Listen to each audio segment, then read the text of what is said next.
2024 March തൊഴിൽ വാർത്തയിലെ weekly current അഫയേഴ്സിൽ വന്ന എല്ലാ ക്വസ്റ്റ്യൻ ആൻസേഴ്സിന്റെ റിവിഷനാണ് ഈ വീഡിയോയിൽ ഡിസ്കസ് ചെയ്യുന്നത്. ഈ വീഡിയോയിൽ ഞാൻ വിശദാംശങ്ങളും അതുപോലെ തന്നെ ഹരിശ്രീയിൽ വന്ന കറന്റ് അഫയേഴ്സും ഇതിൽ ഡിസ്കസ് ചെയ്യുന്നില്ല. അതെല്ലാം വീക്ക്ലി കറന്റ് അഫയേഴ്സിന്റെ സെപ്പറേറ്റ് വീഡിയോയിൽ ഉൾപ്പെടുത്തിയിട്ടുണ്ട്. റഷ്യൻ വിപ്ലവ നേതാവായ ലെനിന്റെ എത്രാമത് ചരമവാർഷികമാണ് 2024 ജനുവരി 21 ആചരിച്ചത്? ഉത്തരം 100ാമത്.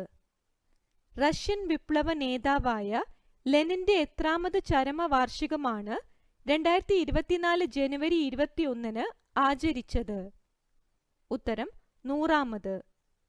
2024 ഓസ്കാർ പുരസ്കാരത്തിനായി ഡോക്യുമെന്ററി വിഭാഗത്തിൽ മത്സരിക്കുന്ന ഇന്ത്യയിൽ നിന്നുള്ള ചിത്രം? ഉത്തരം ടു കിൽ എ ടൈഗർ.